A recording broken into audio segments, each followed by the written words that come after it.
Madison Daniels, back with the Inqua podcast. How are you holding up on this winter's day? Well, I got a little bit of the sniffles, and I'm waiting out the winter storm warning in Salt Lake City. So, So staying indoors, drinking lots of tea, watching movies. We got to talk to Stephen Morrow. That's our interview for today.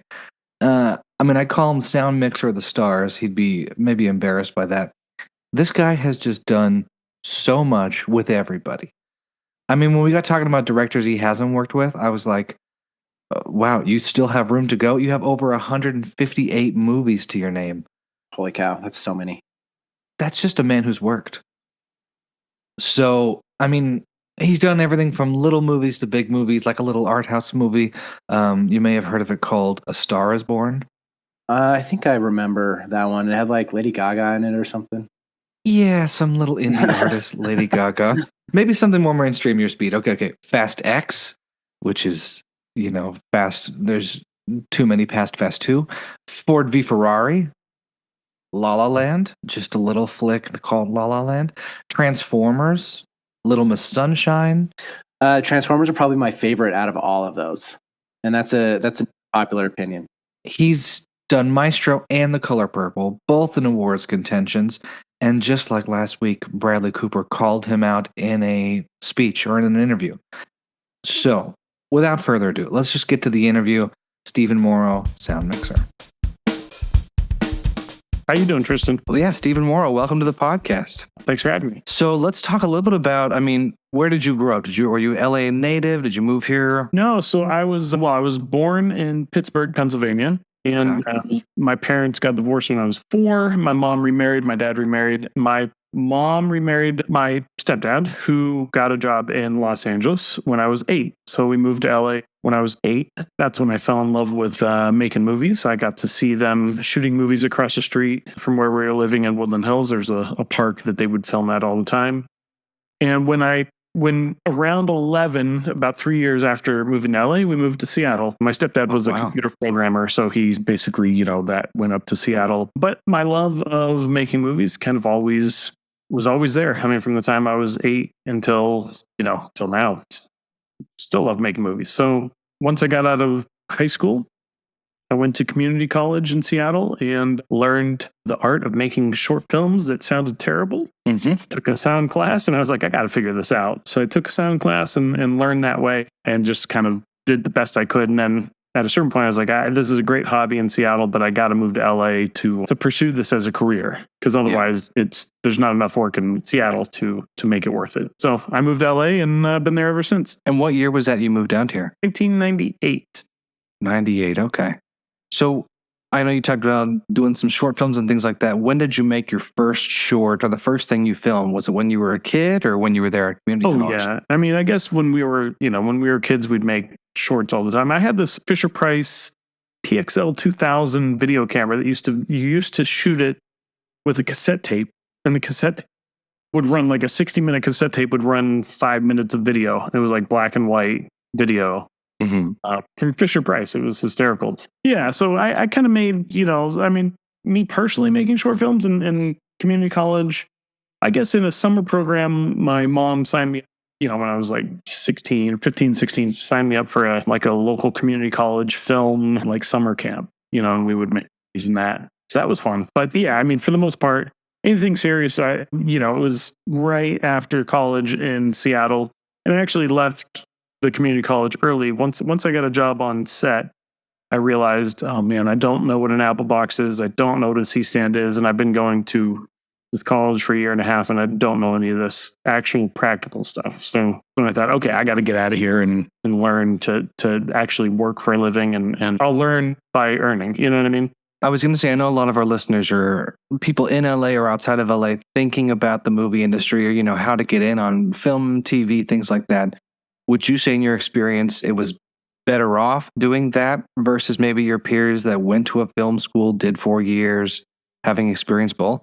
I think it depends on what you want to do. Now, I think if you were to ask me, my honest opinion would be, if you're going to go to college, it's got to be USC or NYU for film. I think that gets you good connections with the people who also went there. But I think if you go to any college that has a film program, that doesn't necessarily translate into like, people that you're going to work with for the rest of your life in Hollywood, whereas USC and NYU seems to be more or less that journey. Otherwise, depending on what you want to do, if you want to be a writer, you could probably take a course and learn what screenwriting is, but it's all about the imagination, your storytelling that's going to really shine through versus, I took 4 years of writing, so now I get a job, right? But that's not how it works. And if you want to be crew, like, you want to be a prop master, prop person, or set decorator, it's like a certain amount of training in college is great,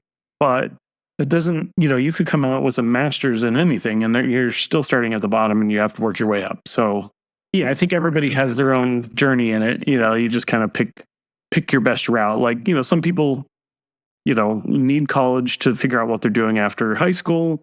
I think it's great. There's no downside of it other than, I guess, giant amount of student debt. But I do remember a time when I was mixing a short film and the guy that I had hired to work for me had just come out of like 6 years of college. And I thought, well, this is interesting. I only went, for a year and a half and this guy works for me. And that's kind of why I was like, I don't know, so my opinion isn't bad about college. It's just I don't know that it's a necessary degree to have. Like, you're probably better off spending that money trying to make your own short film because you'll learn everything you need to learn, whether you've done it by mistake or not. You'll learn it all by doing it. So I think that's probably the best money spent is have something to show for it. Make your own project, make your own film, depending on what you want to do. Yeah, I mean, I don't have a regret, but that's definitely something I've recognized with me and some other of my friends who are trying to get into it. Of college was a good experience in its own right, but not if you know you want to go into entertainment. It doesn't seem to align, at least for some roles. Yeah, I mean, there's certainly like accounting, and there's certainly parts of the entertainment industry, maybe. But I mean, it seemed like to me, I could be wrong, but it seemed like to me that a lot of the things that people end up doing in the film business is not what they intended to do or what they tried to do coming out of college. And so, you're almost, it's not like you're skipping a step, but if you just start as a PA on set and you figure out, I thought I wanted to be, a producer, but now I see what they do. And maybe I'd rather be, a screenwriter or something, it's like, who knows? But I think it's everybody's journey is to figure out what exactly works for you and what interests you, because business is not easy. So you want to do something that really motivates you and really that you're excited about, because there are hard days, but if you're excited about what you're doing, then those hard days become a little easier. Yeah, I mean, I know you wrote and directed some shorts early on. I saw a couple things on your IMDb. How did you find sound, other than mentioning, at your community college wanting to make the sound better? Is that kind of how you fell into it, or did you already know you liked sound in that way? No, I mean, like in the community college, that's how I fell into it. I was like, oh, let me try to get my projects to sound better. This is the stuff that's not on IMDb. It's just random stuff. Yeah. I made those projects that are listed because, there was a certain point where I was like, I think I would like to be a director. I'd like to try that. And so I made those 3 short films and I liked the process of it, but I just, there was a part of me that was like, I don't think I'm cut out for directing, at least at that age when I did it. But I enjoy the process of it. But I like sound because you're basically, nobody really knows what you do for a living. It's like, especially on set, if you do a good job and you're quiet and you're kind of invisible, it's one of those things where you feel like, you're your own boss and you're not really, you get to kind of control your own destiny, if that makes sense. There are certainly departments that make your job harder, but it's not done on purpose. So you're just trying to do a workaround all the time. But it's, it's the fun thing to be your own guiding force. Like as long as you're giving a good product and people like, what you're giving them and you're able to work with people well, and you're pretty much left alone to do whatever you want to do. Yeah. So what is your official title? And has it been the same I saw you had 155 plus, titles on IMDb. Has it been the same title all the way through, or have you kind of moved around the sound department? No, pretty much. I started out booming. I did a couple projects booming early on. But what happened early in my career is I would show up for the boom job, and the production sound mixer, which is what I do now, didn't show up. And so I would jump in and do that job for the day or for the project. And then after that happened a couple times, I went, you know what? I'm just going to apply for that job because I'm getting that job anyway, and it'll actually show up for it. So I basically boomed for a couple projects in a row, and then I said, screw it, I'm going to be the mixer. And so I've been the production sound mixer basically since I was 18. I had a TV series at 19 that was a union show for Nickelodeon, and I've been, in the union ever since, and have worked. I basically worked enough hours right now that I could technically retire next year, but I'm still like 20 years away from being able to retire because of my age. So the hours I've worked. That's pretty amazing. I mean, I was going through your list of movies, and I knew from your recent post you'd worked on Maestro, which of course is in nominations and doing the awards circuit. But as I scrolled, I'm like, wait a second, La La Land, Little Miss Sunshine, Fast and Furious, Transformers, indie movies, The Secret World of Alex Mack. I mean, you have so many different titles in all kinds of genres. How do you feel like it changes movie to movie, or is it kind of the same, work day every day? You just know what you got to do. Yeah, I mean, it's, for me, I've always been, if it can be technical, if it can be harder than a usual job, that's the movie I want to do. Because, there's a certain amount of monotony that comes with the job. If it's two people in a room talking, that gets pretty boring pretty quick. You watch any TV show, and they always have that like dining room scene with the whole family comes, and you're just like, oh boy, this is this scene again. So it's like there's certain things where I tried to avoid. Like I fell in love with the entertainment business, but I really fell in love with movies, and so I wanted to make movies. I've done TV. TV is nice. I like TV, but when it comes down to it, I'd rather do a movie. It's just more interesting to me because it's different. You're not doing the same scene over and over and over again. Once you've done that scene, that's it forever, versus like TV, you have that dining room scene that you're going to do every episode where the whole family gets around and talks, so it's like, yeah, I tend to go towards the more technically hard movies, and it may be that's what attracts me, and I'm able to do those movies. And so maybe that gets me more of those movies, but yeah, musicals tend to be more technically challenging. So it's more fun to do those, because then I don't get distracted and with two people in a room talking. But and it's never bad to get a shout out from Bradley Cooper. I saw he mentioned you in a speech the other day, right? Yeah. We did A Star Is Born and The Mule and Maestro together, and so we his sets are very family feeling. Once you're making a movie with him, you're family. So it's not it's not unreasonable. It's crazy that he mentions your name, and it's crazy that he's very good at knowing who helped make the movie and giving credit where credit's due. But at the end of the day, we're all family making a movie together for months and talking about it for years, and so it's a nice feeling to have those. I have a few directors like that are just great directors that I get to work with over and over and over. And to me, that's just such a lovely thing about our business, where you just get to work with really talented people, and then you repeat customers, and then you understand what they want a little bit easier. Yeah, I was going to say, do you work with a team, or are you kind of in a silo just doing all the mixing yourself? And well, the way it works, you hire me, and then I hire the two people that work for me or with me. I'm not specifically paying them, so they work for the studio, but it's me, a boom operator, and a utility sound person. So, the three of us will, typically do the whole movie. If you need two booms in a room, that's your two people on the boom poles, or somebody's booming and we need a radio mic and actor. The utility person will radio mic the actor. And some of the musicals, we have a music editor with us next to us, so that I have it all set up where he just sits next to me, and we can adjust the tracks. We've done a couple films with Lady Gaga, and she'll like to adjust a track or move something or add, the director needs more time in a certain scene, so we'll add a bar to the music. And I can pick and paw at something at home and, not annoy anybody, but on set, if they're waiting on me to edit the song, it takes me a few minutes. Whereas, so I have a music editor next to me who knows the track and can just punch it up real quick, and nobody's kind of, waiting for you. So yeah, it's a pretty typical, 3-person team.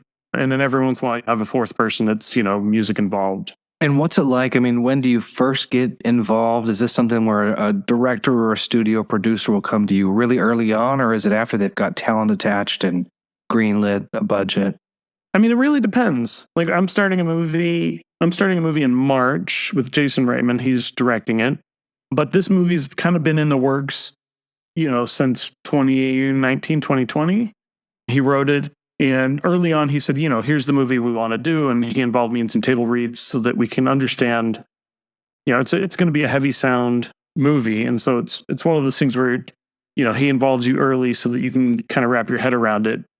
But some movies you get hired, 2 weeks before the movie starts. So it just depends on the project. Maestro, we were talking about making that movie ever since we finished Star is Born.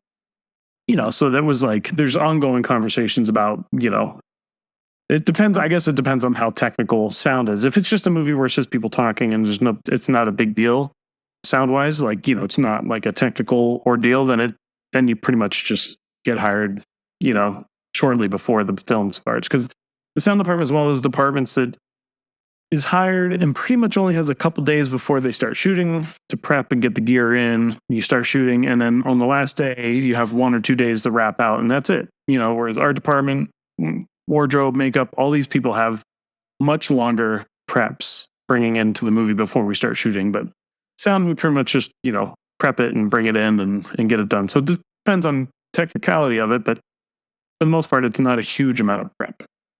So those couple days after shooting, once that's done, you're done pretty much, right? So you don't do ADR, nothing with the editors afterwards? Nothing. Yeah. And, if you're lucky, they don't do much ADR at all. The goal is for nothing. Like Maestro has no ADR. Most of the Jason Reitman movies we've done have no ADR. And that really requires, the director to be sound sensitive. You have to have a director that really, not that directors don't love sound. I just mean like, it's a difference between a quiet set where the director cares and just a set where he's just trying to get the movie done. Gotcha. So there's a difference, but everybody cares about sound. But at the end of the day, there's, more or less. Yeah. I mean, what is there a director or somebody you're looking forward to working with, or someone you're like, what they do, I want to get in on, I mean, yeah. I mean, there are directors that I would love to work with. Paul Thomas Anderson's a director I'd love to work with. Yeah. Steven Spielberg's a director I'd love to work with. It's like, it's like the A-list directors you'd like to work with. But I love the directors I get to work with now. Bradley's an incredible director who just has a great vision of what he wants, and he brings every ounce of that movie. Maestro is his vision brought to life.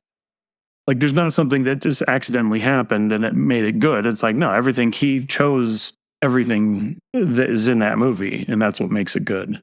So I love working with directors that have a straight and clear vision of what they want and how to get it. Jason Reitman's like that.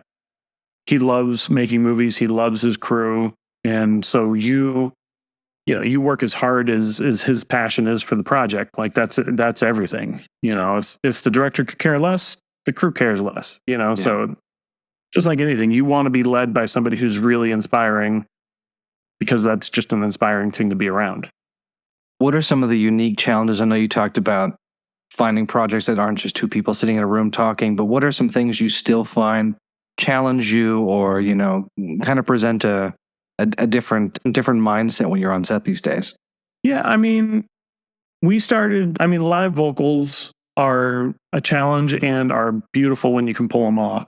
La La Land had a little bit of live vocals. A lot of Emma Stone's performance in La La Land was live, her singing. And that, when you watch the movie, there's more of an emotional connection with the character when they're actually doing it live versus somebody who's lip syncing. Now, sometimes movies need lip sync. It doesn't take it away. Sometimes it's just a total fantasy sequence, and why would you bother? But to me, it's like, Star is Born had all live vocals, and that was such a pleasure to watch because it just sounded so, so real, and you could really lose yourself in the movie. So yeah, I mean, anytime you can bring something like that to life, Maestro was one of those movies where it was like, you didn't realize how much music. I mean, it sounds crazy to think, but you don't realize how much music is in the movie that is being played on screen until you watch it. You go, oh yeah, that was all live. Because we recorded every live. So it's like them playing piano, or the Reader's Digest at the first party we see the two of them at, and the couple singing the song with the piano, and like all of that is live. And then the big orchestra thing with Mahler's second at the Ely Cathedral, that's the London Symphony Orchestra with the London Symphony Choir, 200 plus players being recorded live, being conducted with this really hard song to conduct in the play. And when you pull it off, like we were able to pull off in that movie, it's just like, I feel like it's transformative for the audience to watch it and to experience it that way, because how else are you going to experience a movie or even just music or sound in a way that nobody else really ever gets to hear? The conductor gets to hear an orchestra that way every time, but the audience does not. And so the goal in some of these movies is to bring the audience in, kind of tell them the secret. Like, here's how it sounds for this one person on the planet. So for me, I think that they're I always say to a director, we can do whatever you want. Like, here's what I want to do. Great, yeah, no problem. And they go, oh, okay. And then it's our job to like figure out, well, how do we get that? Even if we've never done it before, how do we do that? How do we accomplish it? So that's, there's never a no from me, at least. Like, nope, we can't do that. There's always like, okay, yeah, we can do that. Here's my best suggestion on how we accomplish it. And I think that's what most filmmakers want, is just, here's what I want, but how do we achieve it? I mean, I was going to say, you work the most with the director. Who else are you kind of crossing paths with on set? Pretty much. I mean, it depends on the movie. I mean, I'm just finished a Clint Eastwood movie, and, I'd say a few words to him here and there, but it's never really, business / the shoot day related. It's just more or less, hey, how you doing? And so like, there's very little communication on that in the sense of like what needs to get accomplished sound wise. But yeah, when it's like a movie like Maestro, you're talking to you're talking to Bradley, who's an actor, and then you have suggestions. And, like there was a scene where there was, we played the party scenes live. So that meaning we don't have anybody in mime. Everybody's talking. All the party goers are talking. We mic'd everybody so that everybody could feel like they're actually at a party and they don't have to be quiet and pretend to talk, right? Because that never really looks real. And that's the goal, is always to keep the movie as authentic as possible. And how do you achieve that? Well, you achieve it by just having everybody be at a party. And so we did the first take, and I thought, okay, Carey Mulligan's a little quiet. Let me go ask her, let me go tell Bradley, hey, she needs to speak up. The party's pretty loud and she's not loud enough. We can't hear her. So I said, hey, Bradley, is there any way you can ask Carey to speak up? Because it's hard to hear her over the party. He goes, oh, no, go ahead. You can go tell her. I was like, what? You want me to tell her? Yeah, this is your thing. Go tell her. Yeah. All right. Hey, Carey, at least that was all right. But, I'd love you to speak up if you could, because the party's pretty loud. And she just gave me a dead stare. Okay, sure, Steve Carell, no problem. But she's also very funny. So she wasn't like bad. She was just like, give me the stare down, and which I appreciate. She's like, okay, Steve Morrow, I'll speak up. I was like, oh boy, okay, thanks, bye. But it was, it's all in fun, because like I said, his films are very much a family affair. Like, everybody's family, everybody knows each other, everybody cares about how everybody's weekend was, how everybody's day is. So it's like, it's a fun set to be on. That's on one end of the spectrum. I know you're working on the second Joker movie. Is there anything you kind of stray away from, or rather any sets or directors you're like, oh, I wouldn't do this again, or I didn't love this, the way this set ran? I don't think so. I mean, at the end of the day, that is the bonus about being in sound. Like, if you work with a director, and I really haven't worked with any terrible directors or hard work with people, but I find it like, when you find that somebody's having a bad day, you can avoid them pretty easily in the sound department. You just do your job, get it done, and move forward. And the next day they'll be in a better mood, because like, we all have bad days. So it's not, I really don't know that I have been fortunate. How about that? I've been lucky not to work with people who are awful. I've heard stories. I've worked with actors that have a bad reputation, and you work with them, you're like, I don't know where that reputation comes from. Like, that's strange. Like, they're totally a nice person, easygoing. So I would say that, yeah, I mean, for the most part, you just, you can avoid conflict easily in the sound department. That's kind of why I like, an island of your own as long as you're doing right by everybody. Yeah, I mean, you said you've logged enough hours. If you wanted to, you could retire. You've got years, and you still want to keep making movies and still doing this work. Is there anything outside of sound department you'd ever like to try again, whether it be directing or otherwise? Or do you feel like you've really hit your groove and you know it and you love it and you like the challenges it brings? Well, there's a 2-part question to that. There's like, sure, I would love to direct, but then if you really take it down to the core of it, is somebody going to give me a real amount of money to really direct a movie and actually pay me? Because that's going to take years, right? To spend tons of time. And obviously, once you've gone to the point in your life that I am, you have your regular bills that just stack up whether you make money or not, right? So I think like the realistic fact is I probably wouldn't jump into a different type of career, because it would be a whole different career that you would for sure take a, monetary hit on. But I really love doing sound, and I really love the opportunities I've gotten to do it and the projects that I've gotten to be able to do. Because honestly, like, the projects that I do really fascinate me and really interest me. And so I think that as long as I keep getting interesting, challenging films, I love to do it. That is a passion to bring that stuff live. I mean, for anyone who's thinking about sound or maybe has done it once or twice on a small set, what would you give as far as advice of should they buy a little bit of gear? Should they just do free projects? What's the best advice you can give to someone starting off? Well, for one, just ask yourself if you love it, then do it. Like that is the thing. It's like, the sound department is not.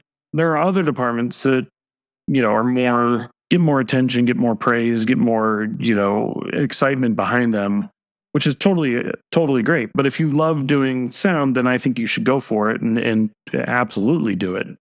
I worked for free for the first year in LA. Like every job I could get, any project I could do, I'll work for free. I'll work for $50 for the day. I'll work for nothing. It's like you figure out the best way to get work and to kind of feed your passion and to learn. Like, when you're working for free or for very little, if you mess something up, it's like, well, you're not paying me. I'm worth every penny you're paying me, because like, yeah, I screwed that up. But I mean, you just pay me $3 an hour for the last 14 hours. So, that's the skill level that I'm bringing for you. So it's a good, easy way to learn, make mistakes, but only make that one mistake, one time. You can make 1,000 mistakes as long as not the same mistake. For me, I just love learning the new, any new gear, any new technique, anything, So I think, yeah, if you're that same type of person where you just really want to get into it, I think just do it and see where it takes you, because it's like,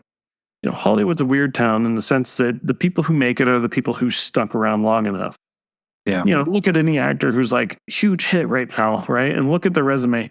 That wasn't their first movie. That might not even have been their. I mean, look at my resume. And the first 20 years was probably garbage, right? And then all of a sudden it's like hit after hit. Like, well, that didn't happen overnight. So if I gave up 10 years into my career, then that's it. So I think Hollywood has a chance, gives everybody a chance to like, do something cool if you stick around long enough. Because otherwise you get sifted out. That's just what it is. And it sounds like from what you've explained, it's treating the job as a job that you also find love and passion through. It doesn't have to be just a dream thing. Like you said, the first 5-10 years, it's maybe just doing movies you're offered and doing them and doing a good job. So you move on to the next thing. And you do learn. I mean, learning is such an important part of the process.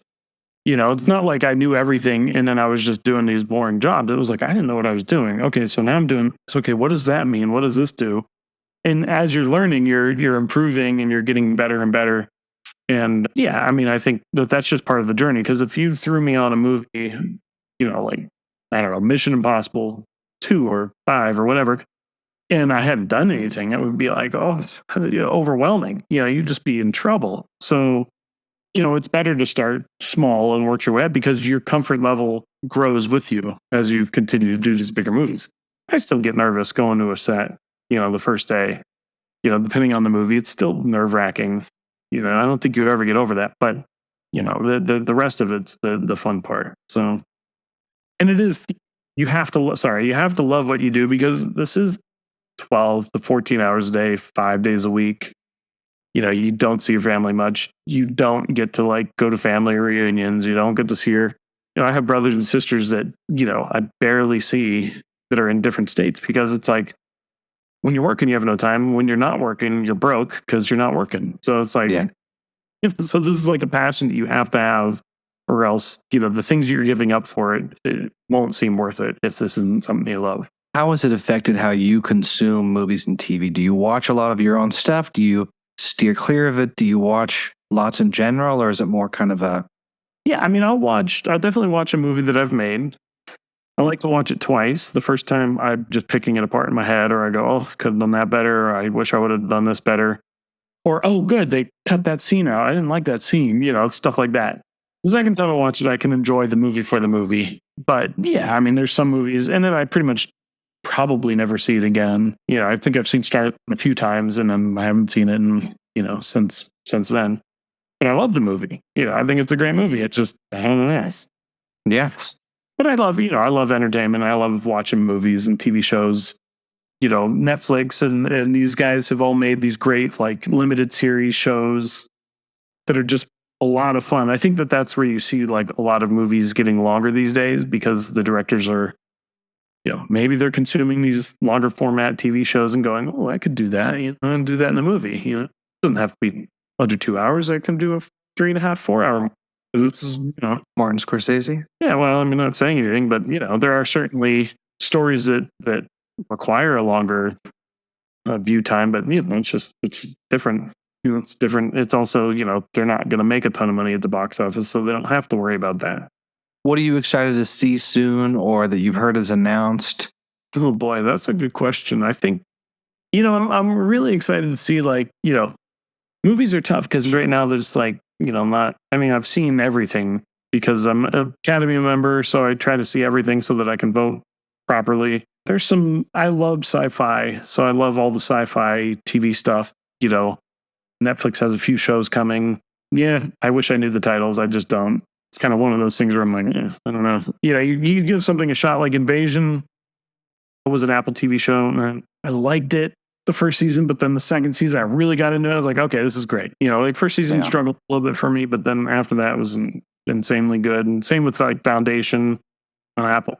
It's like it's a slog, and you're like, wait, no, that's my favorite character. Well, now all of a sudden we're 50 years further. Like, what happened? But then it all comes back and you figure it out. So yeah, I mean, shows like that, that's always fun to watch. Yeah, as far as award season go, and the fact you get to vote, is there anything that stuck out to you that kind of surprised you that you've watched recently? I mean, there's a Zone of Interest is a movie that is, boy, that's a tough movie to watch based on the subject matter and the way that they, the sound on that movie is just kind of wild. That they're able to tell this entirely different story on the other side of the wall just with sound. That's impressive. It's also heart-wrenching and awful. So it's like such a tough movie. There are great movies out there, and they're all movies. I loved Air. I thought that was a fun movie. Obviously, I love Color Purple. Think it's great, and the cast in that is incredible. I mean, it's just American Fiction was incredible, just like thought-provoking. And I just like a movie that sticks with you and makes you think. I mean, I liked The Creator was great. It was a little long for me, but I mean, just the visuals in it, the story behind it is great. So I think, yeah, and there's some great art movies and some great entertainment movies being made. I think it's a fun time to be a viewer for sure. Yeah, there's so much being made, so much out there. Especially now the strike is up. It'll be a little dry for a little while, and then things will pick back up. So yeah, for sure. What about you? What is your favorites that you've seen? I just watched The Holdovers last week and loved it. I didn't expect myself to. I was like, I like Paul Giamatti, but whatever. Really liked it. It might become a new Christmas movie for me. And then I saw Iron Claw last night, and that blew me away. Oh my God. Zac Efron, Baywatch after 17 again after High School Musical, but he was just so good in it. Yeah, and he was jacked. I was like, oh my gosh. I hope it's okay. He looked like the old Grief sculptures. I was like, I didn't think he'd have an 8-pack. I didn't think that was real. Yeah, exactly. Amazing. But yeah, also a sci-fi fan. I think Apple TV, I've said it on the podcast a few times, but Apple TV is knocking it out of the park. I just started Silo finally. I know I'm late, but so good. Oh, yeah. That's great. I'll tell you the ending. So what happens? No, I'm just kidding. I better hurry up and finish watching before someone else does. Oh, yeah. Yeah. No, it's a good one, too. Well, thanks again for coming on. And I'll say to anyone listening, if they haven't yet, watch Maestro, now on Netflix. And I hope the award season goes well, and we'll see you doing more good things soon. Yeah, thanks, Tristan. I really appreciate it and had a lot of fun on the pod.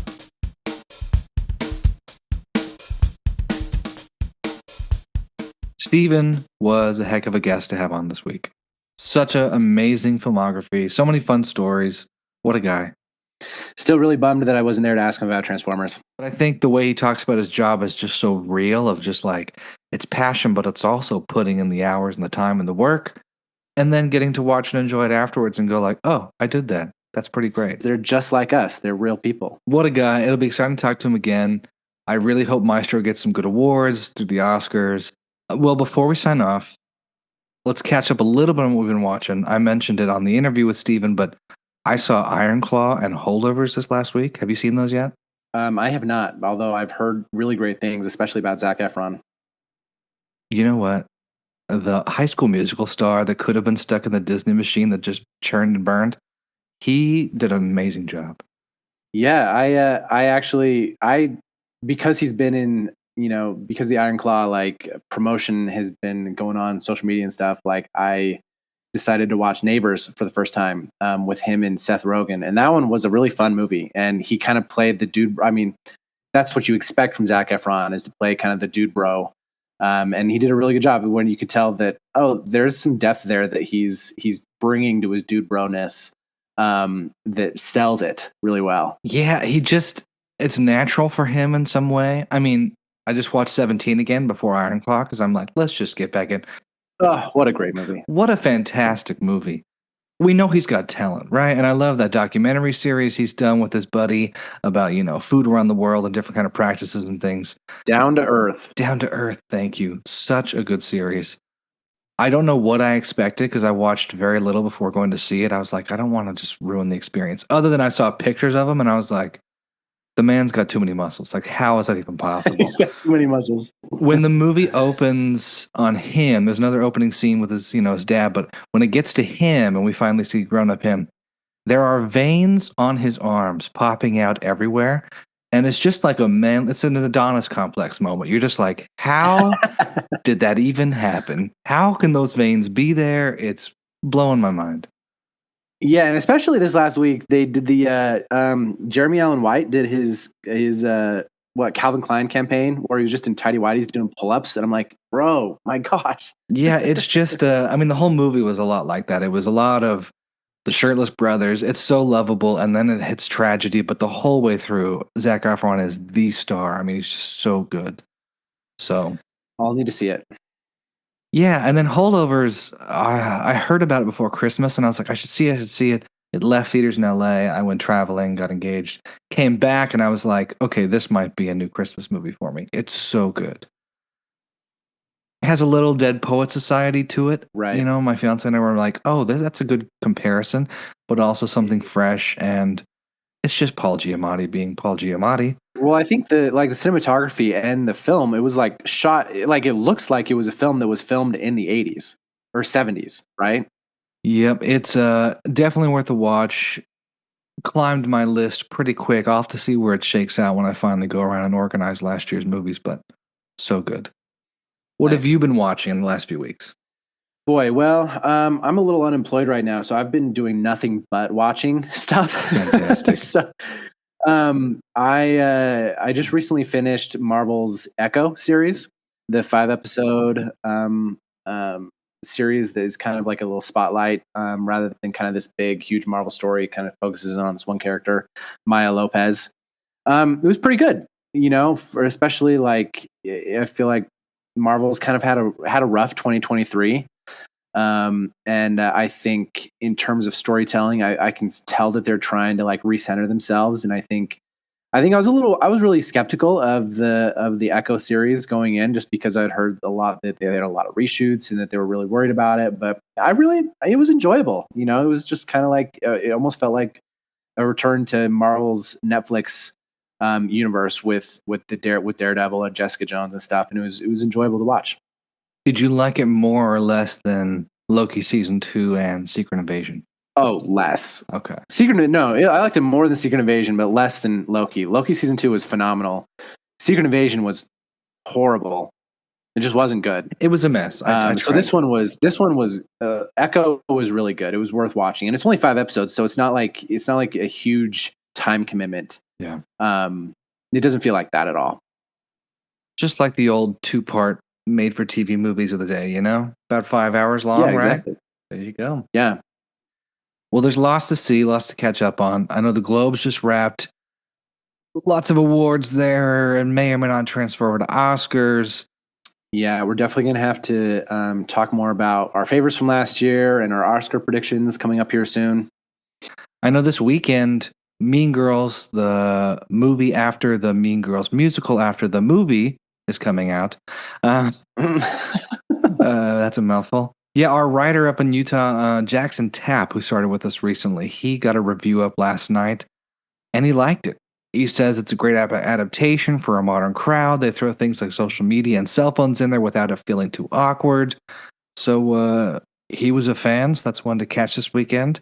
And then I'm going to an early screening on Sunday of the first few episodes of Masters of the Air, which is the new Apple TV Plus show that follows the Pacific and Band of Brothers from Steven Spielberg, Tom Hanks. Oh, yes. So, yeah, I mean, B-17, B-29 bomber pilots. You got Austin Butler, fresh off, well, everything he's doing. You have Barry Keoghan, fresh off Saltburn and the rest of it. So, high expectations, and I'll have more to report next week on that. Are you watching anything fun this weekend? I think I'm going to finally bite the bullet and actually watch Saltburn. I feel like I have just heard enough about it, and TikTok keeps pushing it at me that I just need to do it. I just need to watch it. I'm kind of scared to do it, but I'm going to do it. I'm excited to talk to you about it afterwards. It's a very polarizing movie. People seem to hate it, or I don't know about love it. Well, no, hate it or love it. I'm a little more in the middle, but I find most people I've talked to are in the hate camp. I think if you just know it's a little absurd going into it, it's going to be great. Yeah, that's how it was with Sorry to Bother You. I knew that it was going to be absurd when I watched it, and so that kind of helped me accept the absurdism when it was handed to me. And so I know enough about Saltburn to know to not expect anything grounded. Yeah. Except for I hear there's one scene with the ground that is quite jarring. But I'll wait to see. I'll give my full review later. I went in hearing the most horrifying things and watched it, and I was like, oh, still not great, but also not like the most terrifying thing I've ever seen. I mean, I definitely can never look at a bathtub the same. But past that, it's like, yep. I think you're gonna like it, but I don't want to put anything past that. We're gonna see what you have to say about it for sure. We'll come back, and I'll give my review. Sounds great. Well, enjoy some movies, stay warm, and fight that cold, and we'll talk again next week. Perfect. See you in the next one.